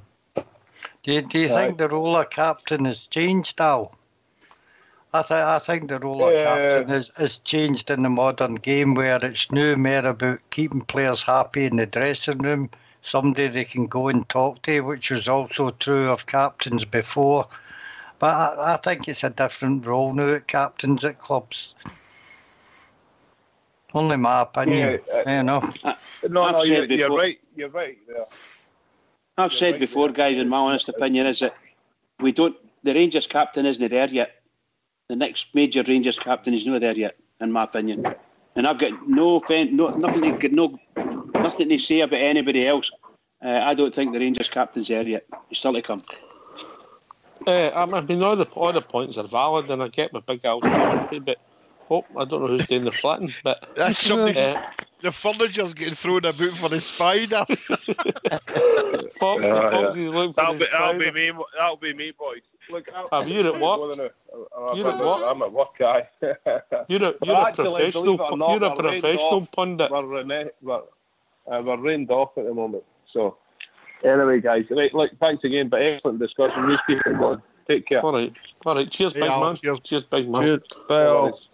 And I think all the points are valid if what you think. I mean, there's people don't fancy James because he's defensive qualities, but really Stevie G must see something in him that maybe we've not seen. Big Ulster. No, I think he sees what we are seeing. I think it's his attacking abilities that he wants, and that's why he's playing him most weekly. Because that's something that's hard to get. That's really hard to find somebody who can play as good as he can when he's on his game up that wing, and he's a valuable asset when everything's going right, and he's having a good game. He's so good, and he must be a torrent to play against because you've got, say, Candace playing up there, but then you've always got the likes of Tav overlapping. It must be a real headache for the teams, and I think that's why he's playing him. And I think Big Al's made a good point. The defence is a lot better now with the people that we've brought in and our goalkeeper as well. So we've shored up the defence a lot, and I think you've seen that, especially this season. We're not leaking as many silly goals as we have been before, and as I say, when he's going forward and he's on his game, he is unplayable at times, and for me, he is the best attacking wing back in the league by far in Scotland. Because you get the armband, Rudy, can other people know Leeds as well? McGregor? Absolutely. Yeah. Every time you watch a game, Alan McGregor's talking to his defence, he's shouting at them, he's pointing where they should be, who to watch out for. Alan McGregor's just a natural leader. It's what he's done, every time. Well, he must have been doing it down south as well, but he's certainly done it, when he was with Rangers. So he's just carried on where he left off. So, for me, I don't see any reason why Goldson does the same thing. Goldson talks to the midfielders all the time. He's always shouting at them, telling them, watch out for this, watch out for that. Just because you don't have the captain's armband doesn't mean you can't be a leader. You can still be a leader. You want leaders all over the park, and I think I'm almost positive Stephen Gerrard said that at some point in an interview, regardless of who's got the armband, he's want leaders out of the park. You want them right for the midfield, for the back, for the centre-backs, for the goalie, right through into your midfield, You want leaders everywhere, because leaders are winners. So they are. We had plenty of them in the past. We had plenty captains on the park that didn't wear the armband for me. So, for us to get back to where we need to be, we need that. We need to get that again. I think, actually, I never thought of it before, but Bridge put it pretty well for me. Bridge says the captain, the next real natural captain of Rangers, is not at the club yet. And, I think that's a good shout by Bridge. I think we'll see in the next transfer window or two. I think we'll see. So I'm quite surprised that Tavernier got the captaincy, to be honest. And maybe Stephen Gerrard's just thought, we'll give it to Tav. Tav's been here before, before I arrived. He knows the club. Maybe we should get to one of the new boys. But I would think at some point somebody will come to the club that will be the captain. I don't actually see James Tavernier staying his full stretch with us. I don't see him staying 2022. I think he'll be away by then. And the point Bridge makes about the next natural captain of Rangers is not there yet is a good shout for me, I think. Reasonable, mate, reasonable. James has been hit or miss, as we said, defensively, and I think that's fair, Jimmy, but 30 goals, fullback, lot of assists, the big positives in his game. Aye, there's lots of positives in his game. I would like to think that Stevie G, the gaffer, used his experience and knowledge as the captain of Liverpool, how he controlled the dressing room. Control's maybe not the right word, but how he put himself fair to the rest of the players on a game-to-game basis, whether they were winning or losing or drawing. And I would like to think that he's seen something in Tavernier that would make him think this man's going to be a good Rangers captain. I'm pleased he's captain because for the simple reason is the manager's picked him as captain, so he must see something every day that we obviously are not going to be privy to. But the couple of points the guys made there, and I never thought it that way about the next natural captain probably isn't it Rangers are now. And you know something, that's a fantastic shout. You know, I've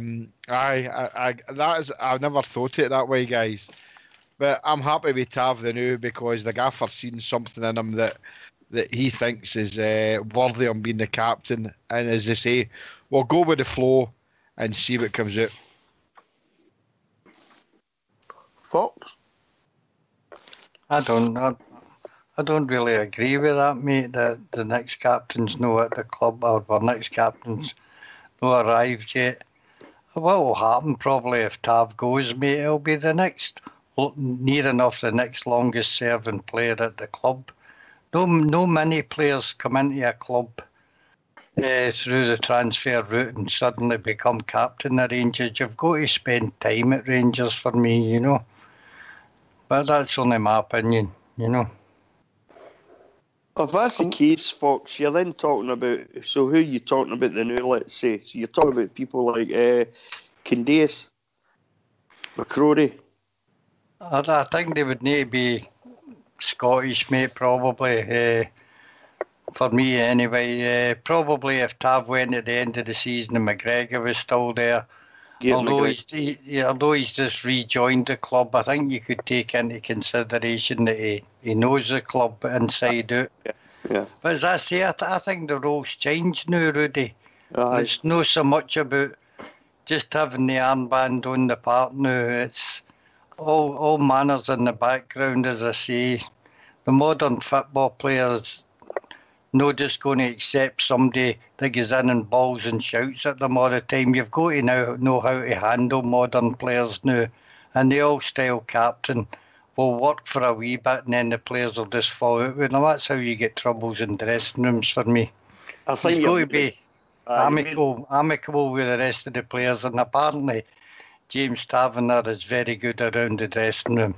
Well, you see him in all his interviews and everything as well, Fox. He comes across as a really good guy, doesn't he? You know, kind of guy you'd like to go out for a beer with and have a bit of crack with, you know.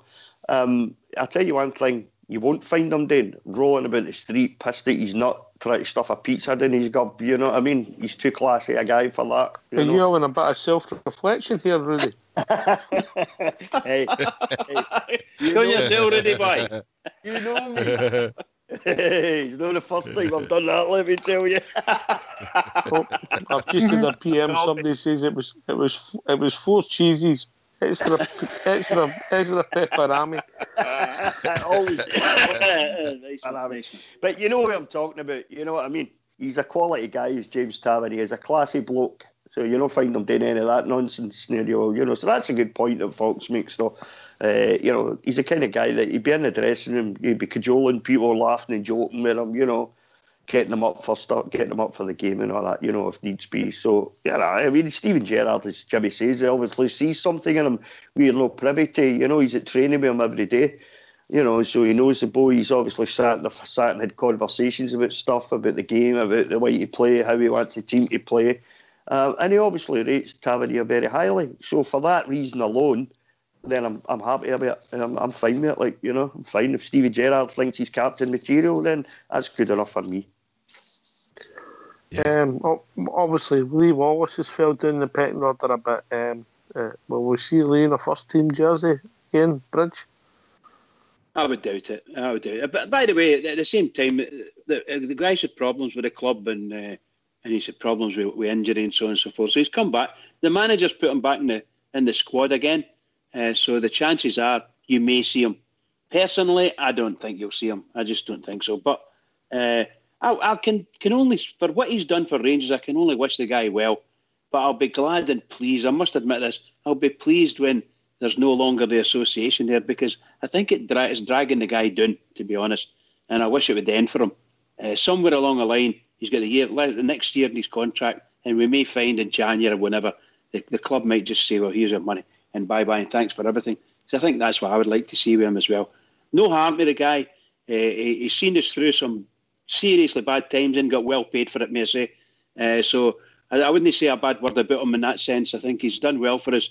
He is, again, a full-back that kind of lacked major defensive. He wasn't the greatest defensive person in the whole world, but he scored a lot of goals and made a lot of goals for us as well. So I just don't see him, seriously don't see him playing for us again. You never know, but this manager might just pick him in, but I don't think so. All right, interesting. Jimmy? And then Big Ulster? It's sad to see his Rangers career probably ending very shortly.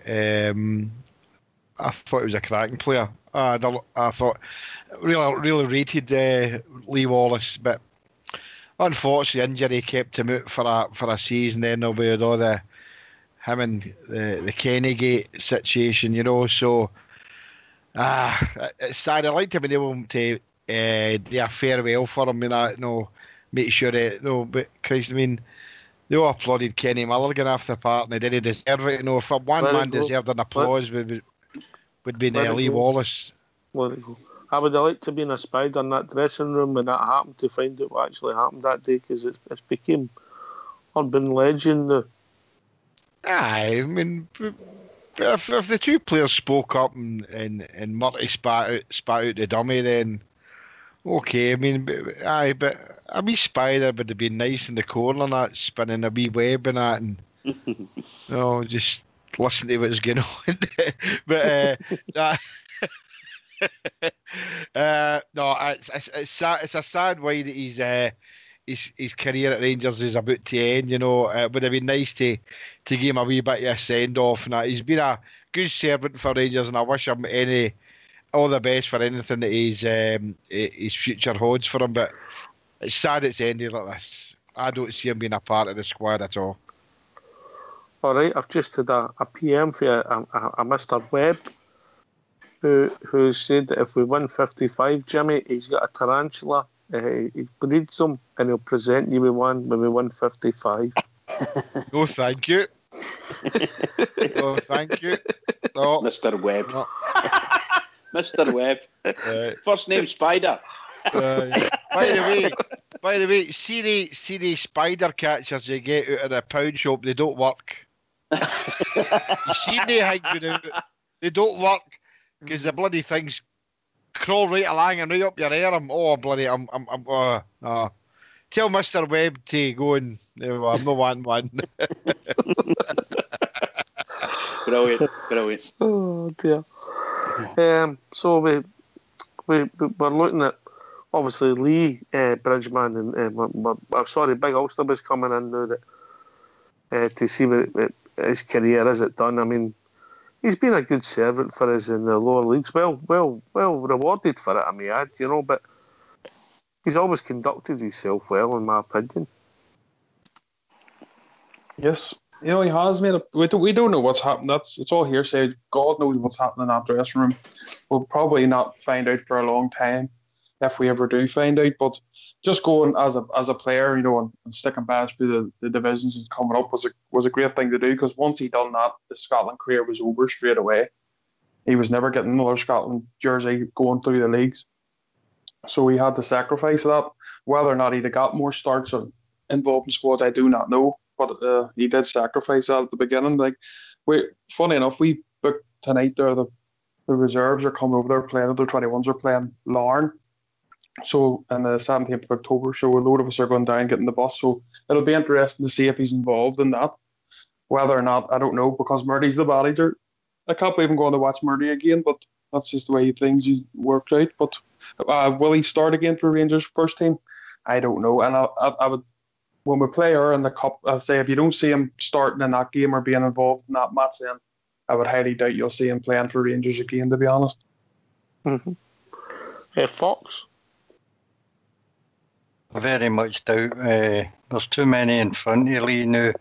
But because he was injured while he was away, it's our club's duty to get the man back to his full fitness so that he can carry on his career.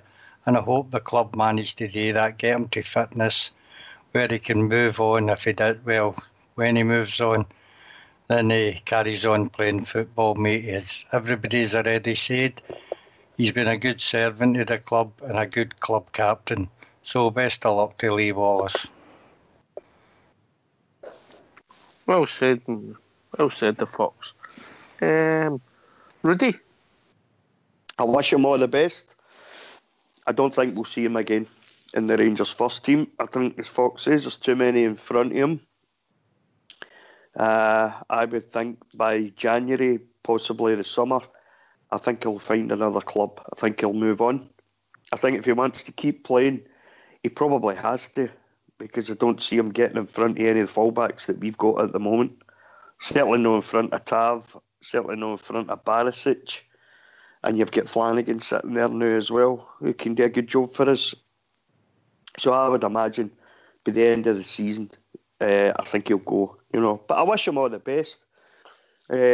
Like guys have already said, he stuck through us. I know he was you can say he was well paid. Of course he was.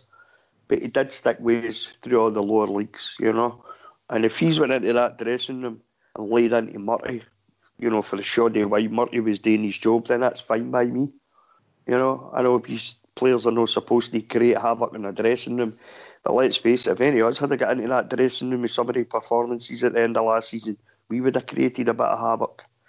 So I can't say I'd be too disappointed if I found out that's what it is. But we'll probably never fully find it. We'll never really know what happened, All right, I wish them all the best. All right, quick couple of questions for you, based on tomorrow night's game. What do you think the score will be, and what would you accept? Two different things, slightly. JFK. I would like to think, I'm hoping that we come away with a 0-0 1-1 score. But I think we'll probably get beat 2-1. All right, mate. All right, I see where you're coming from. Bridgman? I hope we keep a clean sheet, first of all. And obviously, I think it'll be 0-0. But I hope we win. I hope we win 1-0 or more. I definitely want a clean sheet. That'll set us up for coming back to Ibrox. It's going to be a tough game. I think that's about as far as I could go, because otherwise I'd be thinking I'm in the good streets here. I don't think so. I think we're going to have a tough game. They're going to be a good team. All right. Big Ulster then, Rudy. I honestly think we can get a draw. I think we can. I think we've got the team and the defensive capabilities to keep them out, to be honest. I think we can get a draw. Just got to wait and see. I could be eating my words tomorrow night. What would I accept? A wee bit like every other European game away so far. A boring 0-0 will do me fine.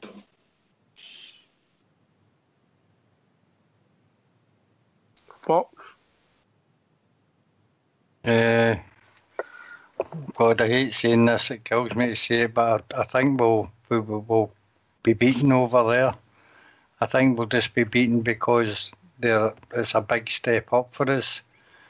But I'm really hoping the best we can do is a draw, mate. And that's me being as honest. There's no use splitting it up any other way. Oh, that's fair. The only other thing that's in our favour is they've played 2 home games in La Liga, mate, and lost both of them at home. So they aren't firing on all cylinders yet. So a 1-1 or a 0-0 could possibly work for us, mate, Mm-hmm. All right. Rudy? A 1-1 would do me fine. A 0-0 would do me fine. But I'm going for a 2-1 to the Glasgow Rangers.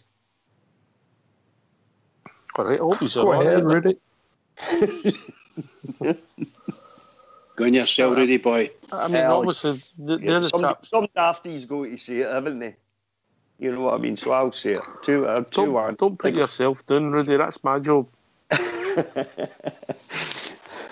Okay, all right. You're going to kill me when you get your odds on me. Yeah. It'll be a good race anyway. Excuse me. The handicap system would be quite interesting, mate. I think the amount of weight you're carrying and catching, bother. Or I'd get away for you depending on what was happening. get away with easily. Nah. Can I give a wee shout out quickly? Yep. It's to the Plymouth True Blues, who were obviously good friends of the show, and they've been given a wee certificate from the Founders Trail after they donated £500 to them to help them with the Rangers Graves project. So that's absolutely amazing. Well done to the True Blues. I saw that actually on social media. Ulster, that was brilliant. And £500, well done, brilliant. Fantastic, and I'm looking out. I booked it on Saturday, so it's my first time going. So I can't wait to go. Us as a club, we're going to do it since obviously the game was moved to us, so we hadn't much to do on a Saturday because we're flying over early. So we're lucky enough there was spaces left. So I can't wait to do it. And yeah, well done to Plymouth True Blues. That's fantastic, great stuff. That club never stops raising money for good causes. The Plymouth True Blues. Have you got any updates for the fan zone at all, Oxchair? Oh, well, I'm sure we'll talk about that, mate. That's going to run and run, and we've got 3 minutes left. And oh, sorry, pal. I'm just looking at the clock now. Absolutely sorry. There was a statement today. Aye, there was a statement. I believe the two lassies that went there today, I think they went to school with you, Bridge. You know, I said to my wife, you know, I put their names as Bridget and Anne-Marie or something like that, and she just smiled. She just smiles. That says it all. That woman will do anything but talk to you, will she? Absolutely. She not got too much to say when I mentioned football. Not very much to say at all. But she did just smile at that one. Did you, just on another subject, did you look that roller out the day, or did you manage not to bother the day there? Roller. Oh dear. Anyway, well, I hope it goes well tomorrow night, and I hope we get a result. But I don't think it'll be too down. Just quickly, Rudy, thoughts quickly. Nah, I mean, it's a huge game for us. You know, it's the best team we're going to face this season. It's as simple as that. You know, so like if we lose, we just need to bite the bullet, get them back to Ibrox, and pump them 5-0. You know what I mean? All right, fair enough. Love it. More like get them. Can I just say, Oxford, there'll no be a pre-match show tomorrow. We'll be starting at 9 o'clock as usual. Aye. Too early for us. Jimmy, briefly. As you've been saying all week, Ox, it's a free hit for us. Win, lose or draw, I'll be a happy blue nose. Let's see what happens tomorrow, mate. Yeah, big Ulster. Yeah, let's just make call to everybody. Let's just savor the moment and enjoy it, guys. Yeah. Fox. Come on, the Rangers, do your best. And the last word of the evening to Bridge. Yeah, I hope we do very well tomorrow night. I hope the lads, remember it's a step up. No matter what we think, it's a step up. And if we can make that step and not look too far out, we'll come away with I'll get a point out of this, or possibly even a win. It'd be fabulous. If we can score a goal, I'll be over the moon. So to all the Rangers fans all over the world, and particularly Rangers fans on here, every single one of us, please remember this. We're a big game tomorrow, so keep it going for the Rangers, because the Rangers need us. Keep it going. Can I thank everybody for taking the time to join us here on Rangers Radio, Bridge, Fox, GFK, Rudy Bear, Big Ulster, and of course Big Alfie Australia. This is Rangers Radio. We'll be back tomorrow night between 9 and 11 discussing tomorrow's game. Take it away, Fox.